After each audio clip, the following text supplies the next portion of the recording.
വൈക്കര ഫെസ്റ്റിന് തുടക്കമായി. Vaikkara government higher secondary സ്കൂളിന്റെ ശതാബ്ദി ആഘോഷത്തിന്റെ ഭാഗമായി മെയ് 8 മുതൽ 22 വരെയാണ് ഫെസ്റ്റ് നടക്കുന്നത്. ഫെസ്റ്റിന്റെ ഉദ്ഘാടനം ടി.ഐ. മധുസൂദനൻ MLA നിർവഹിച്ചു. നമ്മുടെ നാടൊരു യുദ്ധസമാനമായ അല്ലെങ്കിൽ യുദ്ധത്തിന്റെ എല്ലാ പ്രകമ്പനങ്ങളും അഭിമുഖീകരിച്ചുകൊണ്ടിരിക്കുന്ന സന്ദർഭത്തിലാണ് നമ്മൾ ഈ ഫെസ്റ്റിലൂടെ മുന്നോട്ടേക്ക് പോകുന്നത്. നമ്മുടെ പട്ടാളക്കാരെ രാജ്യത്തിൻ്റെ സുരക്ഷിതത്വത്തിന്, നമ്മുടെ ജീവിതത്തിൻ്റെ സുരക്ഷിതത്വത്തിന് വേണ്ടിയിട്ടുള്ള രാവും പകലും വിമജന്മാതയുള്ള കാവലിലാണ്. അവർ നമ്മളെ കാക്കുന്നു എന്നുള്ളതാണ് നമ്മുടെ ഒരു കരുത്തും ശേഷി എന്ന് പറയുന്നത്.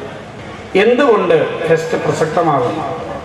ഇവിടേക്ക് ഒഴുകി വരുമ്പോൾ ഒരാളും ജാതിയെക്കുറിച്ചിട്ട് ആലോചിക്കുന്നില്ല, ഒരാളും മതത്തിൻ്റെ വേർതിരിവിനെ കുറിച്ചിട്ട് ആലോചിക്കുന്നില്ല, ഒരാളും സാമ്പത്തികമായിട്ടുള്ള ഉച്ചനീചത്വത്തെ കുറിച്ചിട്ട് ആലോചിക്കുന്നില്ല, ഒരാളും ഇല്ലായ്മയുടെ സങ്കടത്തെക്കുറിച്ച് വേവലാതിപ്പെടുന്നില്ല.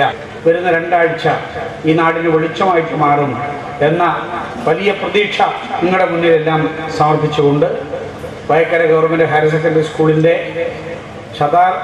വാർഷികാഘോഷത്തിൻ്റെ ഭാഗമായിട്ടുള്ള വൈക്കര ഫെസ്റ്റ് നിങ്ങളുടെ എല്ലാം അനുമതിയോടെ നിങ്ങൾക്ക് എല്ലാവർക്കും വേണ്ടി ഉദ്ഘാടനം ചെയ്തതായിട്ട് അറിയിച്ചുകൊണ്ട് ഞാൻ എൻ്റെ വാക്കുകൾ ഉപസംഹരിക്കുന്നു.